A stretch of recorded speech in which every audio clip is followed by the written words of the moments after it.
Chapter 96. Ollie hummed a song under his breath. A second later, a heavy fist crashed against the metal frame of his cage. "Shut up, you little shit, or I swear I'll—" "Enough, Garrett, you know the rules." A distant voice interrupted the guard before returning to plotting or some such. The furious man gave Ollie a death glare, and what a glare that was. With one eye. The other wouldn't open and the skin around it was red and all puffed up, courtesy of Ollie's fire 3 days before. That was when those ne'er-do-wells had taken him and stabbed Mom, but now he knew she was fine, so the thought did not make him all sorts of upset anymore. The man finally turned and continued working around in that thing they called doing a patrol. Ollie thought it was just silly. If you wanted to catch something, you needed to hide first. All this walking about and grandstanding? Stupid. The men who caught him were not hidden at all. They were sitting squat in the middle of a forest like a bunch of idiots with huge fires going so that anyone with sight and more smarts than a roach could find them. They thought they were safe on account of having papers and permits and there being a bunch of them. Just stupid. Look at them standing around and worrying like old hags after church. Ollie hated them. Next to him, his sister Tsked with a haughty voice.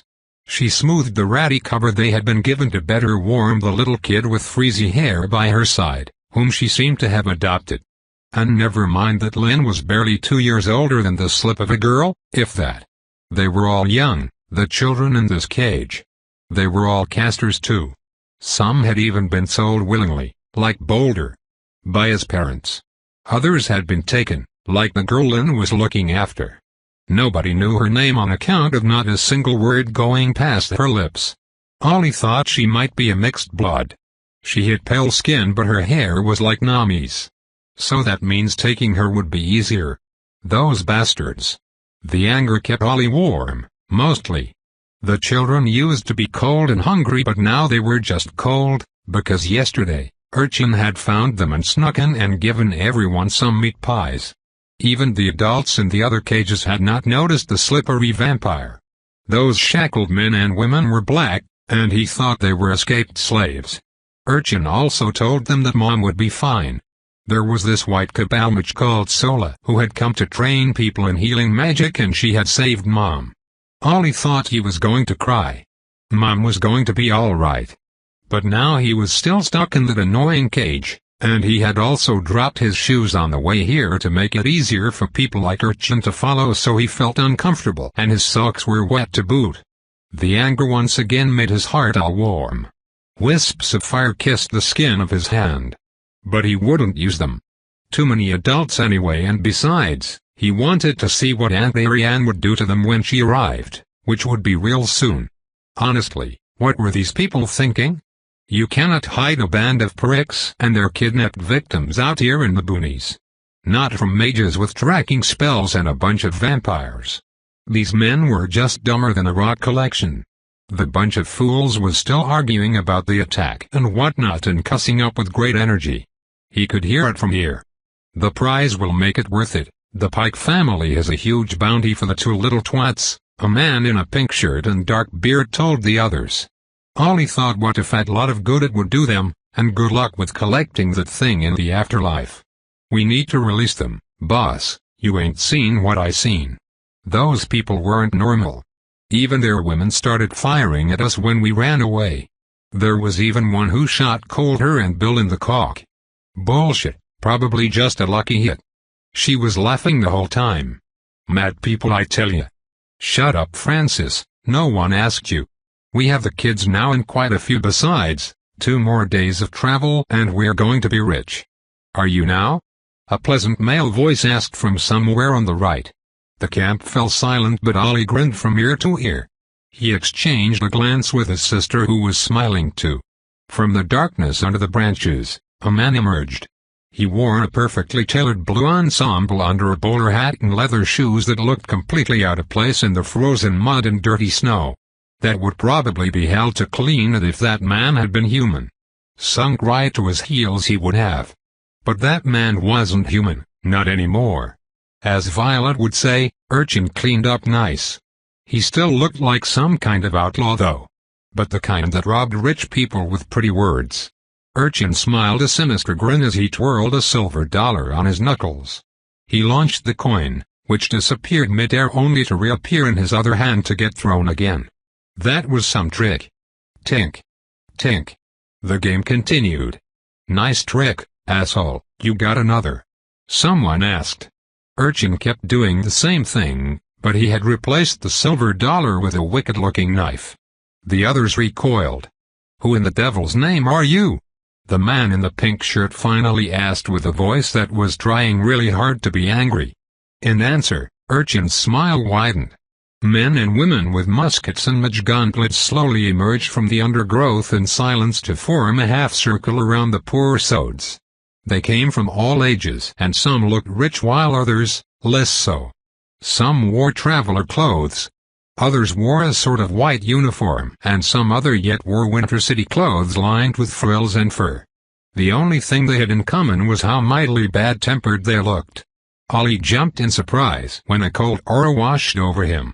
Melusan dropped from the top of their cage, gave them a gander to check if they were fine, and returned her attention to the front. The men in the middle were jumping around like headless chicken and squawking at every newcomer. There were a lot of those. Maybe 40 to 50 people, more than twice the numbers of their abductors. It was entirely too much, but Ollie could not blame his rescuers for being irked on account of being quite irked himself. The idiots now huddled in a circle. Most had left their guns next to their packs, and the mages among them probably felt the collection of auras rolling around the clearing, each more incensed than the next one. It did not matter much that they could not grab their guns. It would be as useful as a garden sprinkler on a house fire when she showed up. Oh, here she was. Silence descended upon the clearing because something really big was plodding the earth on its way there. The Marquette group now looked on with hungry eyes, like people who came to the circus to see a lion eat its meal or something. Stomp. Stomp. Stomp. Metis entered the clearing with that proud gait of hers, and to her sides there were two huge wolves. Were those werewolves? By God, they were the size of ponies. The wolves sniffed the air and then focused on the pile of men in front of them. They showed their fangs and thick drool dripped down their maws. What a show that was! And still, not a pip could be heard. Ollie could still not believe that Rianne had werewolves as minions. That was almost as intimidating as her full battle armor plus shiny spear. And the silence. That was the thing. The wrath of a vampire was always silent. Oh, they would hiss and roar sometimes at the start, but when they got going there would not be a sound. Like when Ariane and Nami were sparring. You could hear the spears swooshing and clashing, but that was it. No steps, no grunts, no cries. And that made it even scarier, because they really showed what they were. Finally, Aunt Ariane spoke. "You are bold. Quite bold indeed," the Lady of Marquette declared, her voice echoing across the clearing. Normally she would probably say something witty, or at least try to, but Ollie knew why she didn't. Ariane was livid. Her aura smashed into the kidnappers like a cold front. Even the non-mages recoiled and cussed up a storm. Ollie turned around when his sister closed her eyes and placed a protective hand over those of the little girl. The kid let her do so, too busy munching on a meat pie to object. "You might want to look elsewhere, folks," Ollie warned the others, but it was all for nothing because Melusan had taken a tarp from the ground and was putting it on the cage to block the view. Ollie still managed to hear what came next. "Which one, Urchin?" "The man in the red shirt," he answered with a sinister voice. Ollie still thought the shirt was pink. "Very well. This one lives. Dispose of the rest." What followed, Ollie could not see, but it was very violent and very short. Also, the wolves howled. The action was to the front of the cage, but its entrance was to the left. Melusan dropped down once more and approached it. It spelled. "The man with a missing eye got the key," Ollie explained helpfully. Melusan did not reply. She put her gauntlet against the keyhole and whispered something in their weird tongue. Ollie felt the spell unravel, and then Melusan tore the gate open, lock and all. It made her instantly popular with Boulder, he could tell. The others were a bit more scared, so Ollie stood up first and extended his arms so Melusan picked him up and lightly placed him on the ground after a brief inspection. "You're a bit pungent but otherwise unharmed," she observed. Ollie looked right long enough to see an arm fly off and decided that, perhaps, he should look to the other side instead. He was one of the oldest kids and he was well acquainted with Melusan here, so the others should listen to him because he was the wisest and most knowledgeable man nearby. "Right. Come on out, people, we don't have all night." Busy," he said while radiating confidence. Lynn had finally managed to coax the girl up and they were all lifted in the air, checked for defects, and then delicately put down. "Hello, I'm Boulder," said Boulder with far too much enthusiasm when his turn came. "HRM. Hello, Boulder." "A pleasure," Melusan replied with little apparent interest. Once Boulder touched the ground, he turned his big honest face to Ollie and whispered, "She said it was a pleasure to see me." Ollie was a man of the world and he thought that she did not mean it exactly that way. Sometimes, adults really like to say things and meant something else, and vampires did it as well. For example, when Ariane said, "Go ahead and try," what she actually meant was, "If you do try I will slap your face off." Life was complicated sometimes. Eventually, all the children were down and Violet, who was a nice lady with messy brown hair and a really colorful aura, came and picked them up. The mages and soldiers freed the captured slaves and soon, there was a big convoy ready to leave to make camp. Elsewhere, where there was less blood and other stuff on the ground. As everyone left under the light of torches, Ollie drifted to the back of the line where Ariane was waiting right behind a man and a woman wearing entirely far too little stuff for this weather. Lynn wordlessly followed him with the little girl in tow. He was not sure where she got the meat pies she kept nibbling on. Eventually, he found himself looking up to Aunt Ariane, who was on foot at the back of the column. That meant Metis was probably having a meal right now. She gave all three children a passing glance before resuming her vigil, looking right and left, and listening for the pursuers. "Is Mom really going to be fine?" Lynn asked in a voice that cracked a bit at the end. "She will make a full recovery, but she needs a lot of rest and could not come with us. You can see her as soon as we get back to the White Cabal compound." Ollie nodded, but he was still a bit out of sorts. As a man of the world, Ollie had to plan and account for everything so he could protect Lynn and Mom until he grew up enough to kick ass and take names himself, pardon his French. "And Ari, I don't understand," he started. Technically Ari was not his aunt. It was just Lynn who started to call her that, and though Ari grumbled a bit, she let it go.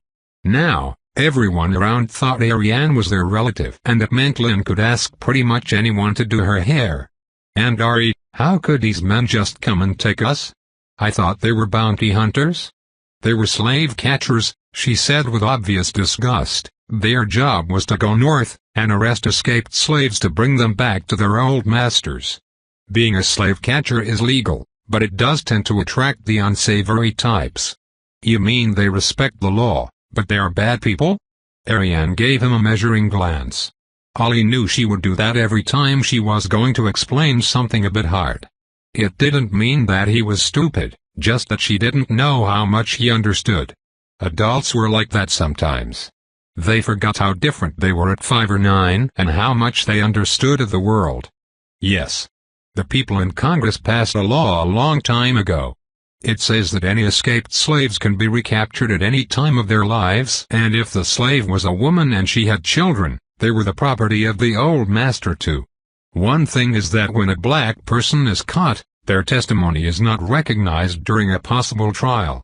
Ollie furrowed his brows as Lynn tilted her head and Ari paused her explanation, recognizing that this last part was a bit too complex. Meanwhile, the little girl gobbled the last of her meat pie, then dug another half-chewed pastry from the recess of her grubby dress. "What it means is that what the black person says does not matter to a judge. The slave catchers can just show up and claim that someone is an escaped slave, and if the local authorities find their documents convincing enough, they will be taken south and sold. It makes many of the slave catchers opportunist jackals who will kidnap freemen. That kind of mongrel will also take children from the streets of my city if they believe they can get away with it, because what is one more innocent victim?" She finished with a low hiss. "So, they could come back?" Lynn asks, looking rightfully afraid. Ari stopped inspecting her surroundings and focused her raptor-like attention on the girl at her side. Then she took Ollie's and Lynn's hands in hers. The vampire's fingers were cold outside the armor, but Ollie did not mind much. If those specific curs come back, they can start their own religion. As for the other bounty hunters, they will lose the incentive to come after you once the bounty is lifted. You think you can convince our dad's family to do that? There has to be a lot of them, Lynn asked Shelley. And Ari did that thing again where she didn't move or breathe. Sometimes, he wondered how she could look so much like a normal person one moment, and so different the next. Indeed. I made a point last time and I assumed the rest of the family had understood the message. It appears that I will have to use more pointed arguments. It pleases me that the first instance of an alliance of humans, mages, wolves, and vampires in recorded history was assembled for the purpose of rescuing children. Now, I will make sure that such an opportunity never rises again. Ollie looked at the column on the road in front of him. The carriages were turning into an estate with guards at the front. That was probably their own camp. He did not know yet what would happen to the rest of his father's family, but he assumed that it would be very unpleasant. He thought it strange that he was defended by a monster against the crimes of his own blood. A bit crazy, he judged. That was fine. He was a man of the world, and he would make sense of it, eventually. Marquette, 3 days later. Lynn raised her hand to knock on the door, only for Ari's voice to tell her to come in. She closed it behind her and made a beeline for the vampire. And Ari was sitting in a comfortable chair, with a proper table by her side on which she had placed a few documents and a cooling cup of coffee. The heavy scent hung pleasantly in the air of the small but cozy study. The thick walls were also blocking the humdrum of the building, maids preparing dinner and clerks joking and laughing as they wrapped up work for the day. The only thing missing were windows, but Ari had a very sensitive skin, apparently. Ari did not raise her eyes from the doodle she was drawing in her notebook. Lynn knew that she would do preparatory work before she started painting, and that was part of it. That also meant that the vampire was not working at the moment, and that was the best time for a conversation between proper ladies. So, Lynn went to the opposite couch and sat herself daintily, smoothing her dress in front of her. And Ari raised her eyes and put the notebook down. Lynn frowned a little bit as she caught a glimpse of the drawing just before Ari closed it. There were a lot of naked people in it. That was strange, because she was rather sure that it was not really proper. Ignoring that, Lynn smiled pleasantly and decided to start with small talk. Starting with small talk was a mark of good education. It showed interest in the other party and allowed one to learn about the other and their priorities, or so Violet had said.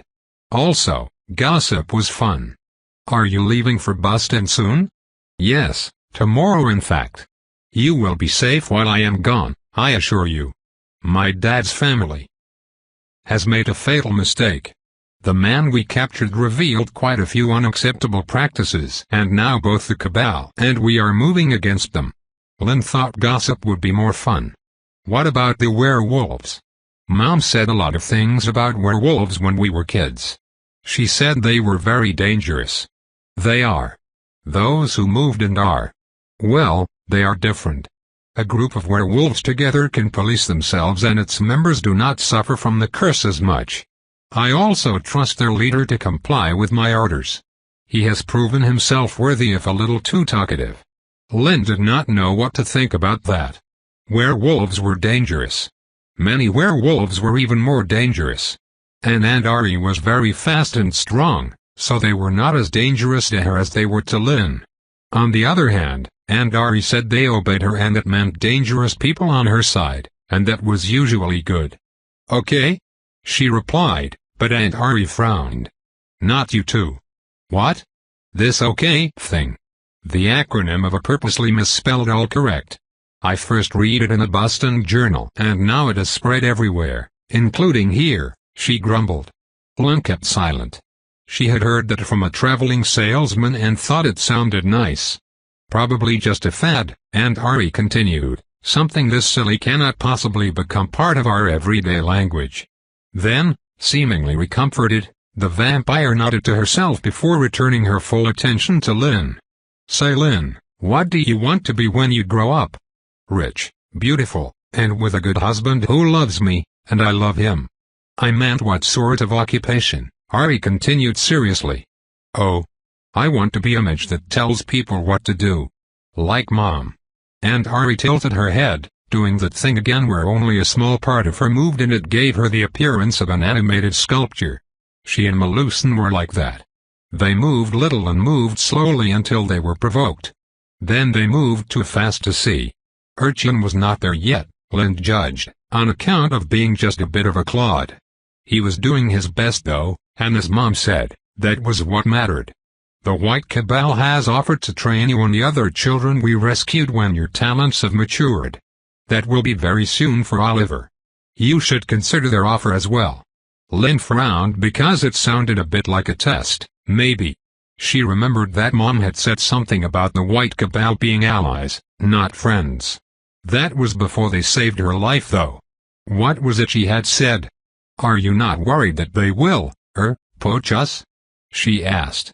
"They will try, just as I know what the Cabal is like and why some resent its leadership.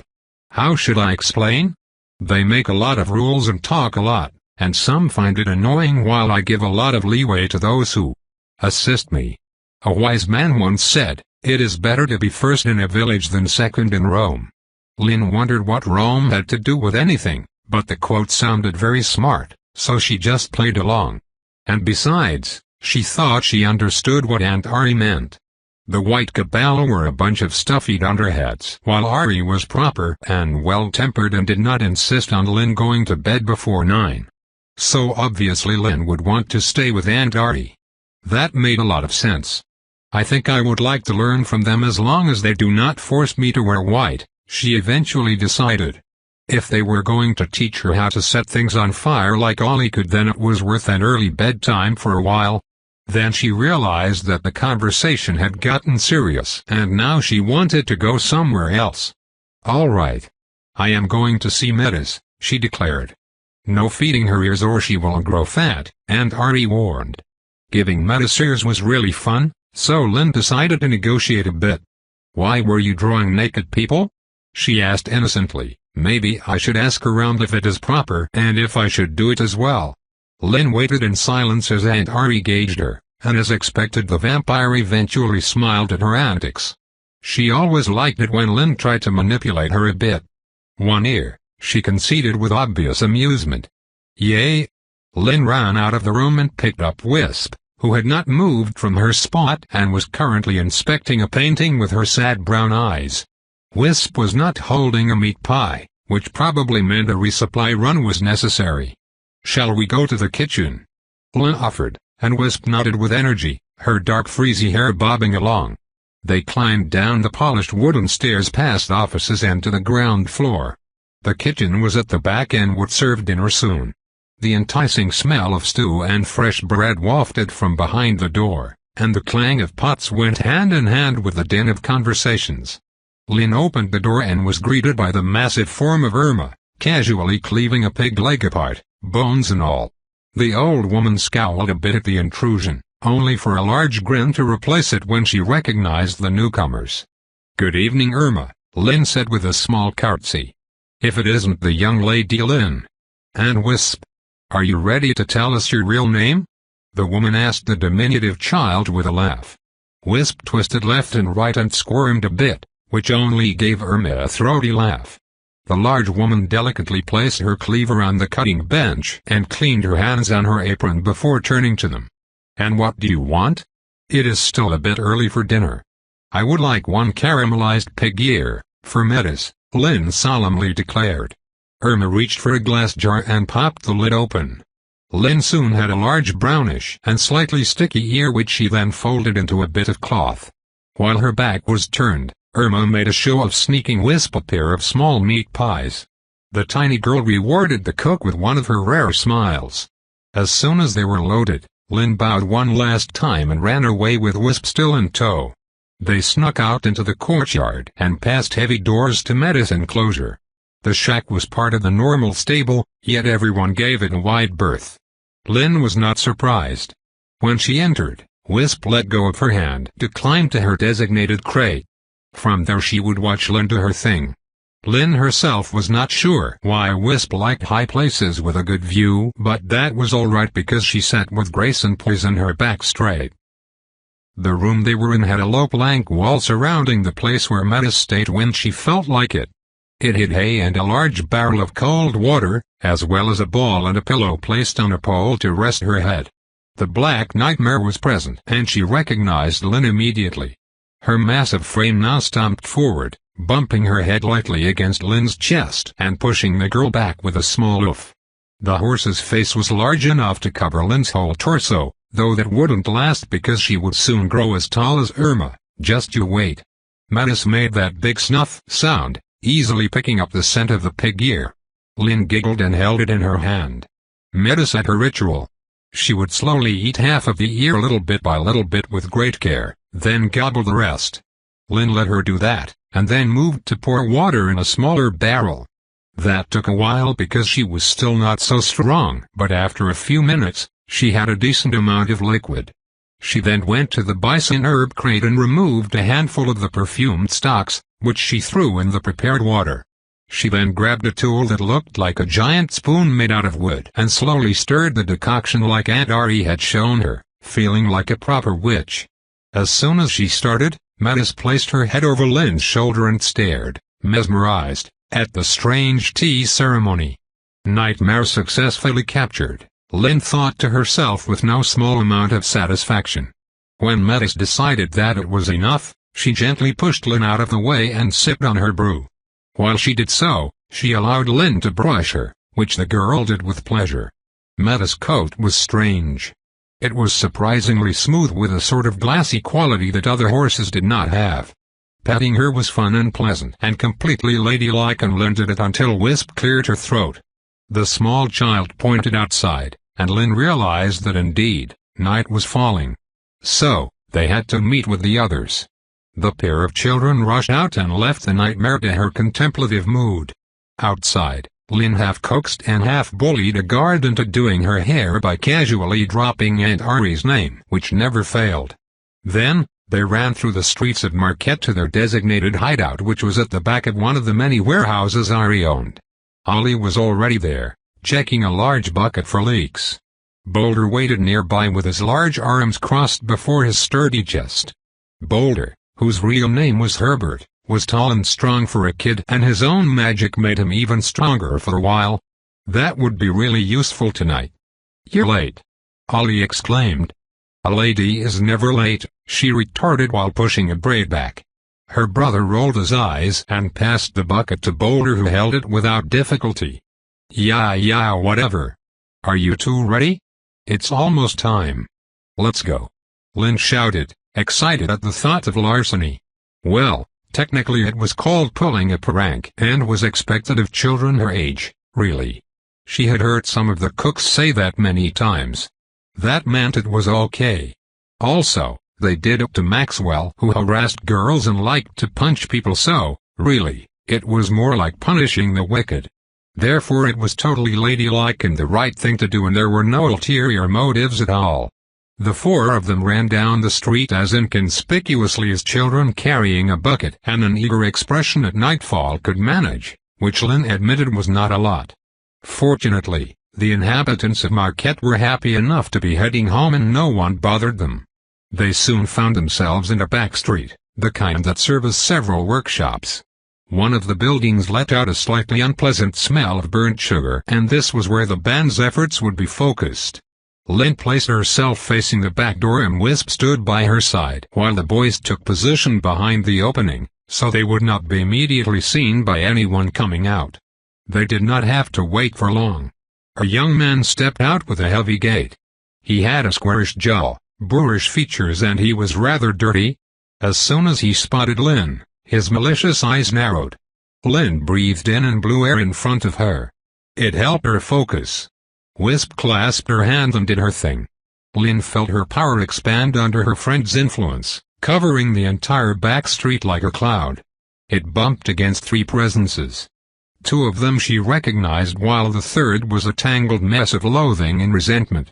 Then she drew a deep breath in and swallowed the tango. The man's mouth, which was half open to cuss or threaten, suddenly slackened as his eyes grew hazy. He stumbled a bit before managing to stand like a drunkard about to collapse. Ollie and Boulder wasted no time grabbing the door. Ollie snapped his fingers and a plume of fire lit in there to illuminate the now darkened store. They went in. In the meanwhile, Lynn's focus was on a little ball of hatred in her mind. She held it still. It was a pretty little mess, and she recognized some of the strands. That one was wrath against the other regardless of who they were. This one was self-loathing. And that one was envy. She was tempted to pull on the strings to see what happened. She had felt Andari do so on occasion. The vampire had made it look easy and quick, but Lynn was not so sure. She thought it could change someone for a long time, and she did not know how exactly. It was just that Maxwell was a horrible person, and surely there was this strand pulsing green and sickly. That one was despair. It was buried deep, but it also merged with everything else. If Lynn were just to pull on it a bit more, weaken the red angers and inflate it until it took everything over and drowned them under its thick mantle, perhaps. Eventually, timing made the choice for her. The boys quickly left the store with a now-filled bucket, which even the strong Boulder had trouble pulling. "Let's go," Ollie whispered. Lynn let the boys disappear at a corner while slowly working backward without breaking eye contact, Wisp still supporting her. Then she released the link and disappeared in the shadows. She caught a glimpse of Maxwell shaking his head with obvious confusion, and then they were gone. They walked to the black side of town without hurry as the deed was done and the urgency had passed. There was still tension in the air as they lifted a plank off a wall and slid under, ending in a cluttered backyard where 3 black children were waiting for them. There was one plump boy in a blue overall carrying a basket, a girl with shorn hair and a taller boy with a beret and a red bandana. The two groups approached each other until the tall boy spoke first. "You got the goods?" "Right here." "You?" Ollie retorted. The other pointed at the basket they had and leaned forward to inspect the contents of the bucket. It was molasses, thick and syrupy. There was enough sugar in there to produce cakes and pies for an entire street. 3 bags of candies, 2 of hush puppies, and 2 tarts. Ollie shook his head. "For 4 and 2, don't try me, Moses, we both know that's the only molasses you will get before April."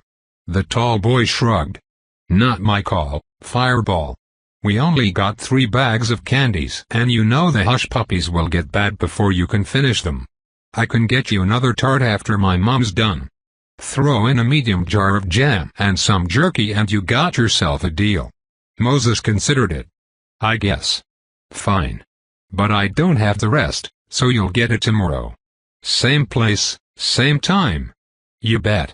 The two groups exchanged the bucket for the basket, and soon, both were on their way with Wisp already filling her pockets with candy. Lynn hummed under her breath and considered that the stroll had been most educational and vivifying, whatever that meant. Andari and Mom spent a lot of time liberating stuff from bad guys and keeping it for themselves so obviously that was ladylike behavior whatever they said in front of her. Lynn decided that once she was an adult, she would be the most ladylike of them all. She then picked one of the candies and placed it on her tongue.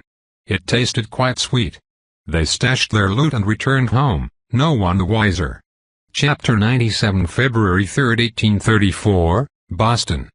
"Congratulations on your success, Ariane of the Nerari," Constantine declares with all the enthusiasm of a city clerk delivering a building permit. "You are now the legitimate ruler of the state of Illinois with all the duties and rights entailed. Said duties and privileges are mostly about ruling properly and answering a call to arms in the event of a war. Thank you, Speaker. Now, what shall I call myself? Queen of Illinois. I highly discourage traditional nobility titles, especially that of sovereign," Constantine scolds. He reflects for a moment, then concedes, "Given the size of your territory, European vampires would give you the title of Duchess. I, however, prefer the term head. Boring. Well, we shall see what the others call themselves. I never considered that before. Are there any other heads I know of?" I ask, clearly showing my disdain of the unassuming word. Constantine still does not understand that the trappings of power need to be solemn and awe-inspiring. Perhaps he will never learn. Of course. There is me. I am the head of Massachusetts. You also know Cow, who recently took over Louisiana with the blessing of the Rolands. So far rules Washington, and Jarek is settling in the Texan territories in Mexico. Of the Cadiz, you know Suarez, who rules the Carolinas, and Cerrone, who commands Florida. The Roland twins rule over Mississippi and Alabama. He continues in what I recognize as his lecturing tone, until he catches himself. The speaker frowns, and when he speaks again, his voice is slightly clipped. You do not need me to give you a lecture. I am sure Wilhelm will be more than happy to enlighten you. I know for the fact that he will not. The Arenwald steward is far too busy handling the day-to-day affairs. In any case, here is your official deed, not that it matters. A formal acknowledgement is all you need. Will you be hosting a celebration here? I was planning on it. Good. Once more, congratulations, Ariane of the Nirari. I will be following your progress with great interest, he finishes before returning his attention to the pile of documents in front of him. I understand that I have been dismissed and stand up from the couch. I make my way out of his elegant office. I cross the antechamber and nod at his two mysterious bodyguards, as well as to Sophie, the Rosenthal renegade, who returns a congratulatory smile. The only surprise comes from the corridor. Lord Cerrone is waiting, standing in the middle of the hallway in an elegant old-fashioned suit. His piercing blue eyes turn to me, and he shifts his muscular frame to give me a light bow. I did not even know he was in the city. As usual, etiquette is everything. I return a low curtsy as a gesture of respect. We may be political rivals, we may have different allies and assets. None of this matters when two vampires come face to face. I am a newly minted master, and he is a centuries-old lord who could control his essence before my ancestors even stepped on this continent. Deep inside, I can feel the power he wields, and my instincts urge me to show respect, and so I do. Congratulations on your victory, Ariane of the Nirari, he says in a neutral voice. The Cadiz lord's countenance betrays no sign of aggression. A mortal passing by could assume we were talking about the weather. Thank you, Lord Cerrone. My condolences on the loss of Reyes. He did not deserve it, I tell him honestly. I agree, still, it does not lessen your extraordinary achievement. The Lord's eyes glisten dangerously. It is coming. Tell me, how did you manage it? He casually asks. I feigned ignorance at the implicit meaning behind his question. The old monster is fishing, just as Sine had predicted. You would be amazed what you can achieve when you treat other species as more than food, I answer honestly. My face is completely expressionless because what I said was the absolute, undiluted truth. I just failed to clarify which specific race I was referring to. The Cadiz nods slowly, before stepping to the side and letting me through. We part ways after a last polite exchange, and he enters Constantine's domain. As soon as I know with certainty that I am alone, I allow myself a victorious grin. Nami was right. Gloating is our guilty pleasure. I do not take part in the purge of the rest of the Pike family. The reality is that there are few of them, barely 20 including the retainers. Slave hunting was a valuable business that gave them a cover to abduct young casters with no formal training and induct them, twisting their minds with sick games to better serve them and cull those who would resist. As unpleasant as they may be, they do not present a challenge, therefore I let Urchin handle this issue at his insistence. I may be annoyed, but I am also busy. The White Cabal gets massively involved as well, and our two groups find unity and common hatred. With this concern out of my mind, I return my focus to settling my affairs. Melusan is granted the title of city master for the future cities of the north, and she decides to settle in a tiny place called Chicago, which she assures me has potential. I also organize a party to announce my ascension and invite all of the Accords to attend, knights and recently arrived Lancasters included. Finally, Blake of the Roland sends me an interesting letter offering a trade agreement between her new holdings and mine, which I accept after careful consideration. On the diplomatic side of things, I confer with Lady Safar, still busy worming her way into every interest group she can find. I can tell that she prods me a bit too much on my mysterious advisor, and I deflect with amusement. Sinead has grown into a master of deceit and disguise. She will have to be left wondering. In fact, she should even suspect that I am receiving help from Nirari himself, since he is my most likely source of support. With this lull in activity, with no one actively trying to kill me, rob me, or take over my lands, comes a time of planning and introspection. Painting all those new sources gives me all the time I need to ponder on the recent developments. I am only interrupted once, when I realized that a small version of the watcher I drew over a large group of naked werewolves in human form turned into a nightmarish nose with tentacles coming out of the nostrils. Truly, an abomination that came from the recess of a completely twisted mind. Fortunately, I blink, and the image is gone. I still look outside to the cosmic entity and get a feeling of placid innocence. Sometimes I wonder how close the blasted thing is to full consciousness. Except for the small distraction, I am mostly left alone with a fateful question, one I had so far avoided. 2 decades ago, Loth came to me after a particularly playful display of cruelty on my part. He advised me to develop a set of rules to follow when dealing with my foes, an advice I elected to follow. He was, as always, right. The laws I defined that night helped me keep myself grounded. Rather than base all my decisions on instinct and emotions, I set up a semi-permanent set of rules that could guide me through clouded judgment and moments of extreme stress. I have the feeling that I broke that law in the previous contest. More specifically, I broke the law on how to deal with enemies who did not commit acts I deem unforgivable.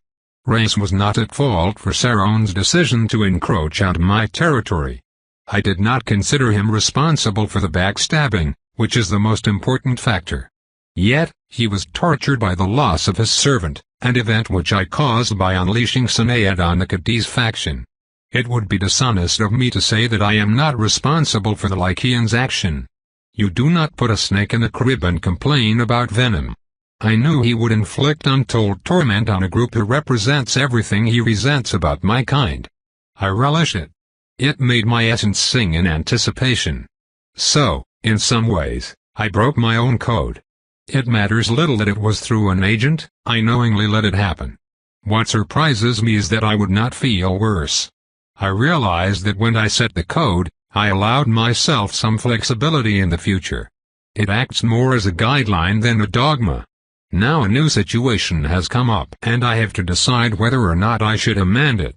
Should I accept the devastation caused by my allies or agents in a conflict? I do not believe so.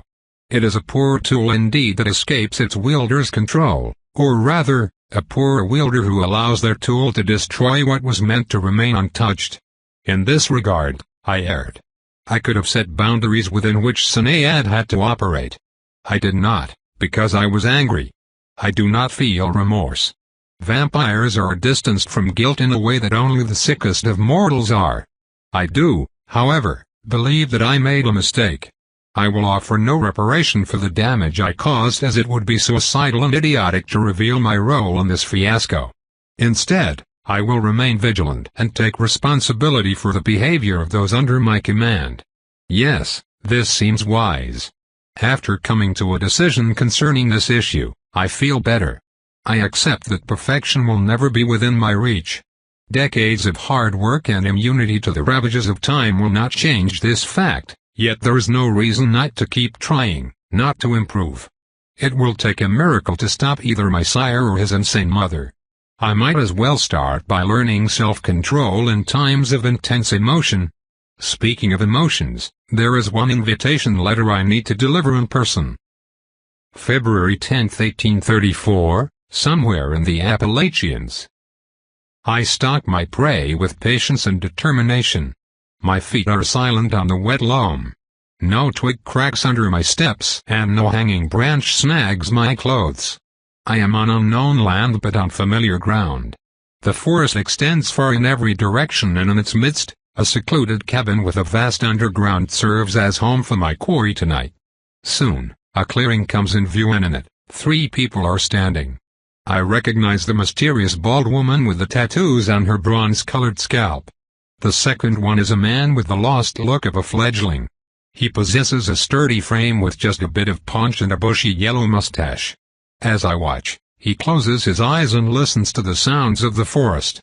I remember being overwhelmed too on the first night I left the fortress. The last man has his back turned to me. Perfect. I approach and climb up a large pine, taking additional care as to not draw attention. The figures below appear oblivious. I grin at the prospect of capturing my prey. It will be glorious. I place both feet against the trunk at my back and push, arching delicately in the air. Tauran's back is close, so close. I extend my arms and try to grab his back. Ha! Gacharg! I scream as the tall man grabs me by the throat without looking. He flips me like a crepe and slams me into the ground, not as heavily as he could have. Oof. My lungs are emptied of all air. Tauran's face is just as handsome and slightly intimidating as I remember. His hawkish traits show cold anger, but I recognize the twinkle in his eyes. My dear servant, please take Hardy inside while I deal with this intruder, he says with mock menace. I look up to see the bald woman take the fledgling on his way inside. She is smiling knowingly. Now then, what shall I do with this little spy? Tauran declares teasingly as he drags me up and holds me by the collar. I channel a smidgen of Hastings' essence and struggle like a mortal, letting my feet dance a little jig. There is a dangerous glint in his gaze now at the show of fear. How did you even know I was coming? I object with a choking voice. You masked your aura well and you came from downwind, but you forgot an important detail, he whispers in a husky voice. Then he pulls me in so that my back is against his chest. I still cannot touch the ground. His breath tickles my ear. Your breast flaps in the wind like a mighty sail. I groan. And I was forewarned of your arrival by the appearance of an ominous portent, he adds with obvious amusement. What? A portent? Is Tauran here? The man himself turns to face the forest trail leading to the clearing. There, between two leafless trunks, a certain nightmare observes us with curiosity. Metis. You treacherous backstabbing silly pony. No ears for you. I sputter in outrage, but alas, the vile two-timing harridan knees in a way that sounds suspiciously like a laugh before galloping away. The wench. She ruined my surprise. Now then, little spy, tell me why you have come. Feeling cheated by fate, I wiggle my butt against my captor in a pretend attempt to escape. I do not miss his groan. I will only speak under duress, you big monster. Just try and interrogate me, yeep. Half an hour later, I am thoroughly interrogated and rather grateful that the log cabin's curtains happen to be drawn. I am playing with Tauran's hair and pulling it above my lip to pretend I have a mustache when he finally speaks. Congratulations are in order, I believe.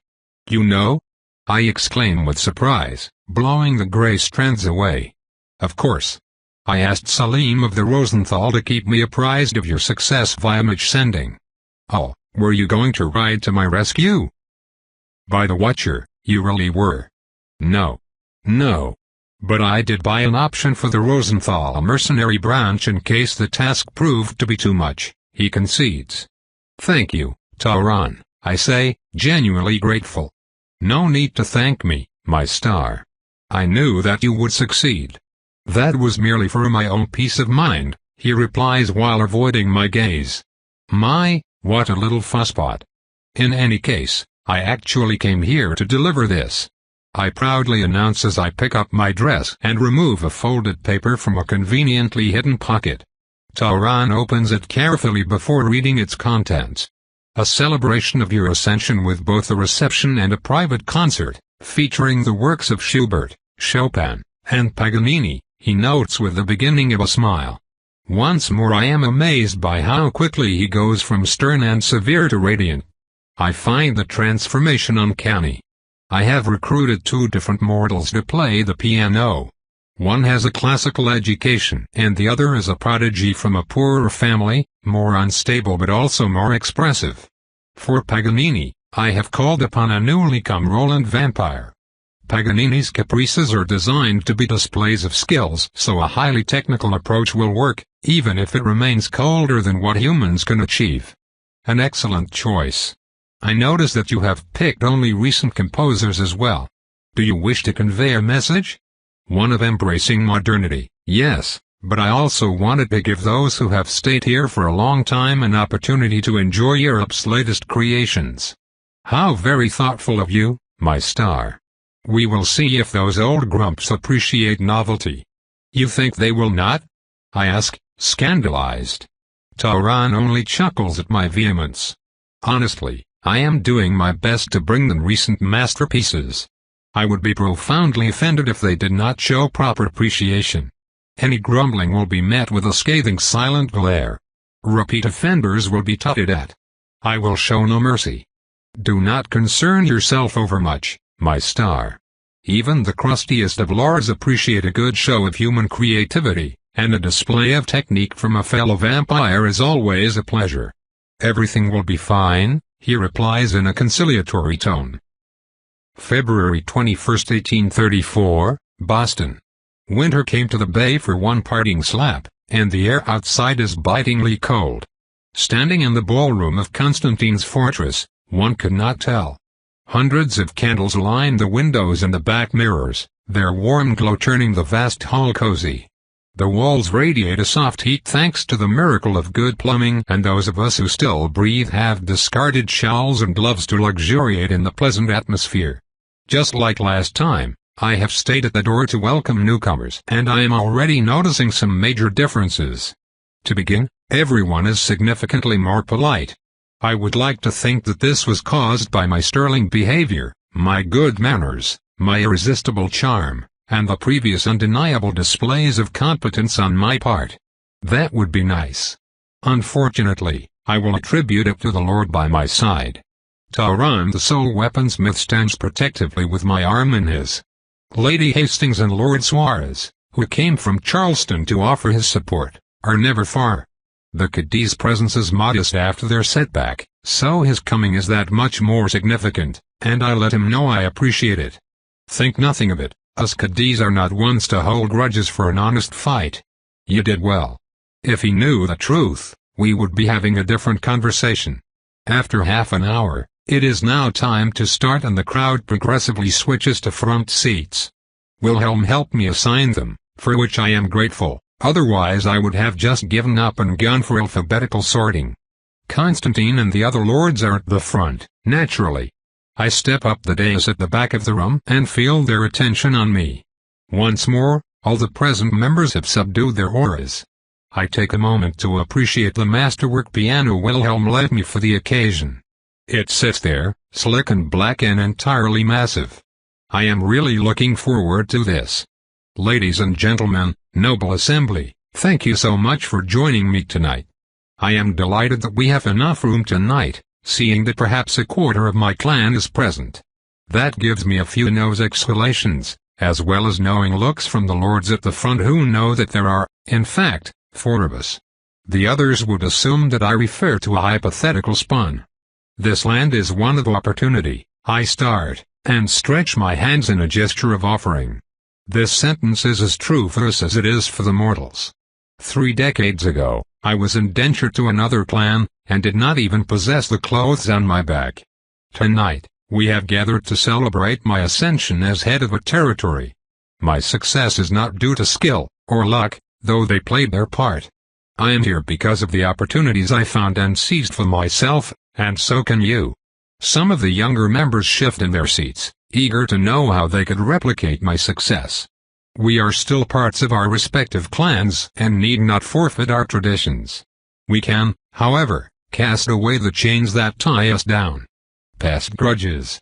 Past prejudices. Those prisons of the mind hamper us and limit our vision and options. I started in this world with no allies, but also with no enemies.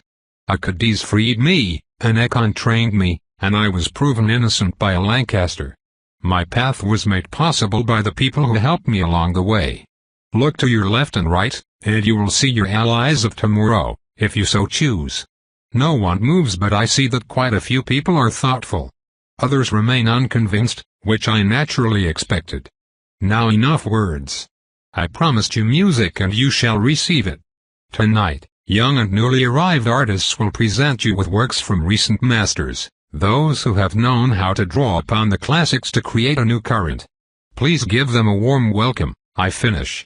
I quickly step down the dais to invite the first performer of the night. She had been waiting at the back with a plump old relative acting as guardian. The girl is young, with a severe and rotund face.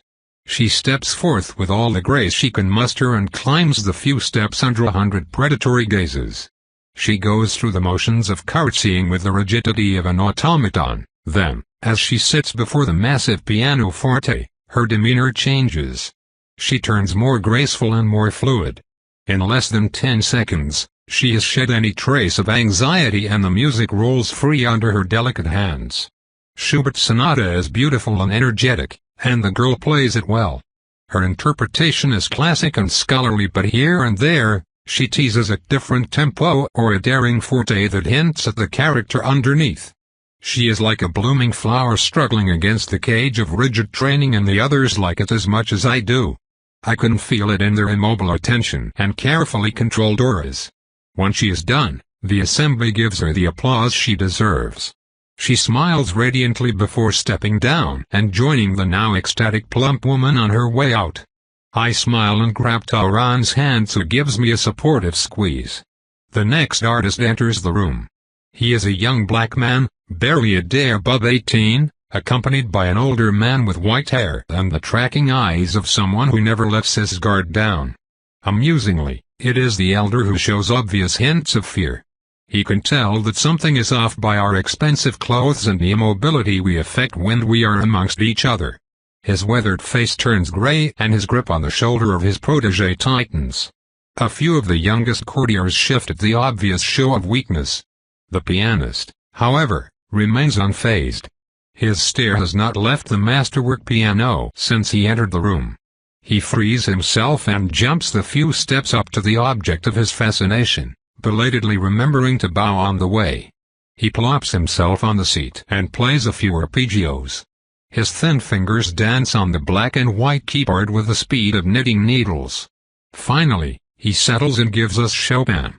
I will admit that as much as I appreciated Schubert, the Polish-turned-Frenchman has my favor for the night. I am sure a true critique would find the perfect words for the music and compare him to great masters, but since I am a neophyte and cannot, I will satisfy myself with the simplest of terms. The music is alive. It represents everything that we have lost and cannot possibly find again. It is clear to me that Chopin is or was a virtuoso, and the nocturne played before us shows signs of a man improvising and searching as he plays. Some repeated sentences flow into each other in their hunt for elusive perfection, and the artist knows it. The young man's style is flowing and smooth, and his movements are never twice the same. I love it. There is so much innovation here, so much life. Never have I so clearly understood the appeal of the mask faction. To be the shepherds and the hands in the shadows, pushing civilization and fine arts forward. I can certainly understand. Far too soon, the piece is over and the young man blinks as he seems to remember where he is. We applaud him with enthusiasm, and he steps down shilly to rejoin his guardian, who fearfully pushes him out. Both of the players tonight will be paid and sent on their way safely. There's little need for additional precautions. The last performer makes his way in. He is a Roland courtier by the name of Yves, with close-cropped blonde hair and brown eyes, who holds a violin as if it were a treasure, and perhaps it is. The mood of the assembly changes slightly as we now judge the artist with different criteria. Yves bows slightly and starts without ceremony. I admit to being impressed. Paganini's caprices are the playing field of the technical genius, and Yves proves his worth with sober and measured movements. Complex melodies cascade over us at inhuman speed and with exacting precision. Not a single note is out of place, and not a single interval is missed. In the middle of this impossible show, the courtier still manages to instill a few marks of originality and personality. It does not hold a candle to what the mortals offered us earlier, but we still smile appreciatively as we all know how difficult we find it. That last part ends quickly by virtue of Yves' speed. We applaud him too with benevolent appreciation and respect. Soon after, we stand up as he steps down. The humdrum of conversation is immediate. I pick up words of pleasure and wonder in Akkad as well as in English, to my pride.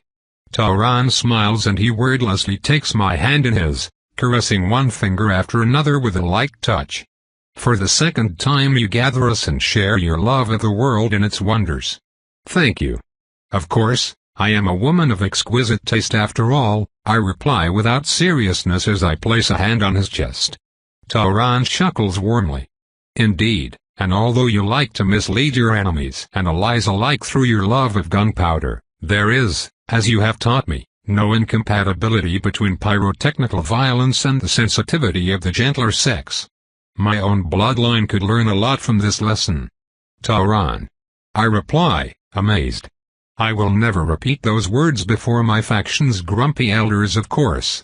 I have a reputation of cold disdain to maintain, after all, he finishes with a grin. TCH. I care not about them. I only care that you approve. And I do. Ah, if we could have an organ here, my star. His eyes turn dreamy and I find myself smiling too. A few other revelers use the lull in our conversation to come and express their gratitude. I wish the artists themselves could have mingled, but alas, they are still young and it is quite late, and I agreed to let them go. It is for the best. They burn bright and the allure might be too much for some of us. Constantine comes to greet me on his way out. The tall man does not enjoy celebrations, it seems. A capital performance by your guests, House Nirari. I find your choice quite pleasing. Thank you, Speaker. Of course he would. It was all very polite and consensual, just as he imagines the world should be, and will be tonight. The truth is that no agreement will be reached before dawn comes. Plotters and schemers, sycophants and the mighty will make tentative gestures and contact the more receptive audience at a later date. My party is neutral ground. The progenitor leaves soon after. I can tell that he makes efforts to mingle, but they feel somewhat forced, while smoother conversationalists like Safar flit from group to group, firing smiles and witty repartees like others fling arrows. The Accords will not survive long under their current structure if our numbers keep increasing. Only his personal might has kept him at the top so far. Our next notable visitor is a man with black hair that reaches the nape of his neck. He has an angular face with a large nose and a pointy chin. With his dark coat and trousers, he looks like a prince's tutor or a stern college dean. The impression is smoothed by the genuine smile he wears. Ah, Ariane of the Nirari. I am delighted to see another patron of the fine arts join our modest numbers. There are too few of us in these as of yet untamed lands. Thank you for your kind words, Lord. Something to do with music. Madrigal, I finish, with a hesitation that he does not miss. He is a Roland as well, though seemingly less stubborn than some of his kin. Splendid. You remember the name? Ah, to be entirely truthful, my name was Jean-Paul, but alas, it was already taken. I named myself Madrigal to show my love for vocal composition in the typically childish fashion of those who do not plan. I am now stuck with it. It could be worse. You could have called yourself leader, I remarked teasingly.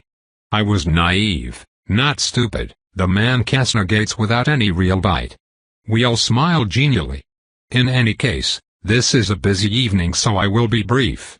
I act as an ambassador of sorts for the Roland faction in Europe, and I extend a formal invitation to visit our lovely Nader, he continues. Nader? I ask. Nader is the capital of masks in Europe, my star, Tauran explains. It occupies some of the catacombs below Paris, with surface access to many inner courts and buildings. As drily accurate as it is irrelevant, Lord Madrigal replies with a hint of condescension. Nader is a center of art and politics. We have masquerades and games that the mortals can only dream of, set in an oniric locale transfigured by generations of artists. Some were even sane. Tauran does not rebuke the man, though they exchange a glance I cannot decipher. I think they know each other from before. But I digress. The sharp man finishes. Just know that we will always welcome such a connoisseur, and that should you plan a trip to the old world, you may contact me.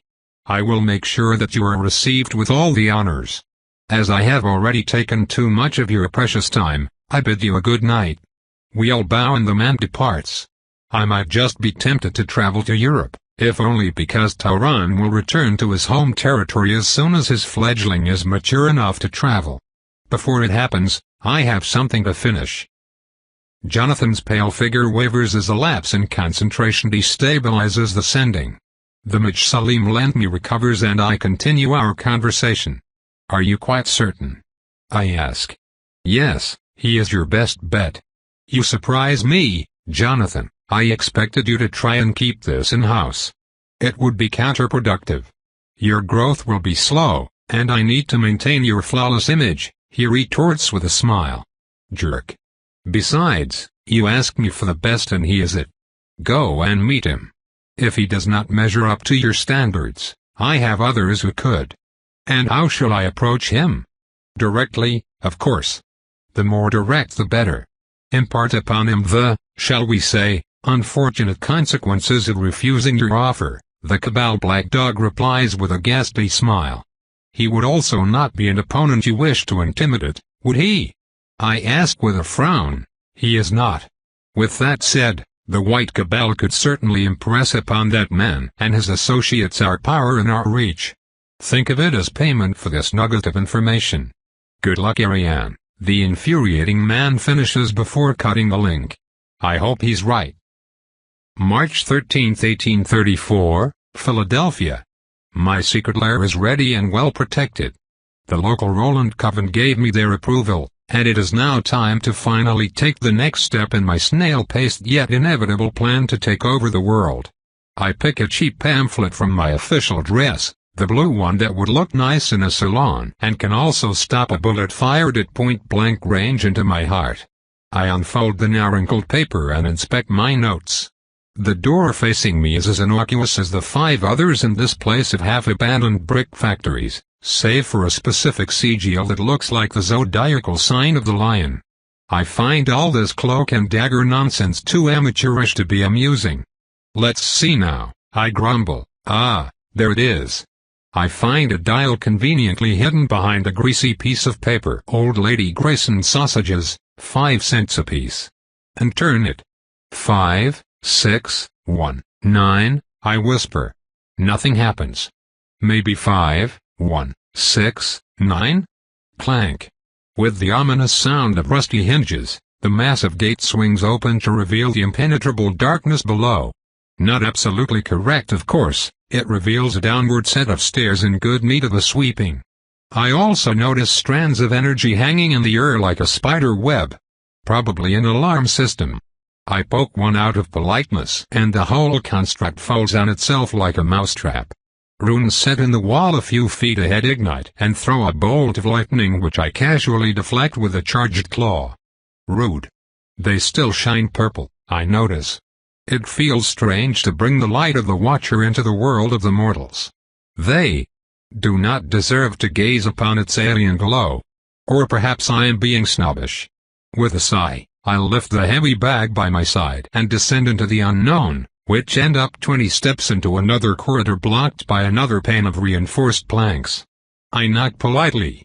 A deep and unsettling voice reverberates throughout the damp air. I easily recognize an intentionally garbled sending. "You are not welcome here, dark creature. Return to the night from whence. Look, we can have this conversation face to face or not at all. There are limits to how much bad taste I can tolerate." I said, "Return from whence, foolish woman? Thy path is barred by the stoutest stuff. I boot thine path where I think the opening mechanism is, and the old thing bangs open, smashes against the wall and half closes again. My door." I ignore the whines and step into an open space that tries really hard not to look like the vaguely redesigned basement of a derelict cotton mill. I judge the effort passable. Banners wearing eldritch symbols hang from the wall, which would be more impressive if the fabric was not so cheap and if the runes did not spell air, fire, water, and increased body weight. Between those amusing works, bookshelves filled with manuscripts of forbidden lore as well as cookbooks and at least one children's songs compendium mark the den of a powerful mage. said Midge stands inside of a small stone building, a building within a building, if you will. I also note a few more doors on the side and far walls as well as a lack of ceiling. The space above us is empty as far as the roof of the factory and its dirty glass skylight. It all looks like a good idea with poor execution. Besides the Midge, 3 more beings occupy the cramped space. 2 are clearly apprentices in ratty red robes that look like theater props dug up from a mass grave. The third one is more impressive, and I look forward to some interaction. Away, foul fiend. Away. You will find no easy prey, for you have entered the chambers of Ezekiel the Red. Away, I tell thee. The man vociferates. He is indeed a redhead, with a sharp and manic face covered by a wild beard, a hawkish nose and rare green eyes. His hair reaches below his shoulders in a good attempt to mask an advanced case of bald spot. He seems tall and gangly, though it is hard to tell for sure behind a robe in marginally better state than that of his wards. Let me consider the question, I answer, and I tap a claw against my chin. No? Hellblast. A plume of fire erupts from the Midge's gauntlet. I grit my teeth as my instincts cry out to jump and, instead, angle my chest out of the spell's trajectory. The roaring missile passes me by and crashes against unyielding bricks at my back. I pretend to brush ash away from my shoulder. Truth is, that was quite hot, and my dress might be singed. Bloodchain. The man yells, undaunted. This time, I dance away from the lynx even as they pursue me. Lambert of the Lancaster used a similar spell, and I know what to expect. It takes a few seconds for the Midge's focus to falter, which is quite a long time given the complex path the bindings followed. It speaks well of the caster's ability, if not of his wisdom. Anything else? I ask in a bored voice. It matters not, Ezekiel the Red spits as his 2 students grow more and more nervous. You will never breach my sanctum. I smile at the challenge and approach the single door leading inside of their safe room. The obstacle is made of reinforced steel with an opening sealed by vertical bars at head height and some respectable enchantments. I am not confident that I could destroy the lock, especially not with a caster able to reinforce the defenses as I work. I will, of course, not waste my time on such a stupid method. I grab 2 bars and place my feet against the walls on each side on the opening, careful that my dress does not ride up my legs and gives the quartet an eyeful. Once in position, I channel the Natalis and werewolf essences and pull. The metal hinges groan until, with a last tortured crack, the masonry gives way. It only takes a few pulls for the heavy piece to finish in my hands. I set it down on the side with deliberate slowness. Inside of the safe room, the Midge and his pair of dunces have crawled against the walls with faces of unmitigated horror. The last occupant is a golem made out of an old knight armor and some nifty bone constructs. It stands ominously, holding a slightly rusted mass in its ivory hands, exactly like Jonathan described. You, my guardian, will make short work of you, night creature. It is no blood to drink, nor mine to corrupt. Oh no. I retort with a flat voice as I drop the heavy bag I was holding by my side. I am undone. A golem. My very obvious and totally unexpected weakness. What am I to do? I rummage inside the bag and drag a 3-parts handle which I quickly assemble into a stick the length of a quarterstaff. If only I had planned and brought an appropriate tool. I continue in the same dead voice. I pick a hammerhead from the bag and screw it on the handle. The hammerhead is an elegant work of steel with a single silver pane at the point of impact. The pane itself is engraved with a single rune that spells shatter. Even my own budding skills are enough to charge such a simple and specific apparatus. It will hurt, too. The Midge observes the barbaric tool, aghast. He inspects his creation and the harbinger of destruction in the hands of she who just popped his door from its frames, bricks and all. He calculates his chances. It does not take long. Can we talk about this? Certainly. We may even have started with it if you had not attempted to roast me. Really? What is it you want, exactly? I mean, state thine will, foul fiend. For a moment I consider roaring and spreading a bit of terror, so he stops with the nonsense. In the end, I consider them soiling themselves to be counterproductive. Is this little treasure hunt you're doing? I asked, holding the pamphlet. The crumpled piece of paper was published in a journal and advertised the secrets of the universe for those who could decipher its code. Ezekiel led me on a merry chase, one that required the ability to perceive magical workings to complete but was otherwise as boring as it was obtuse. And now, here we are. Certainly. Then. Yes, I am here to learn magic. I could shove a fist in the man's opened mouth. I refrain from doing so. And you will teach me, I finish.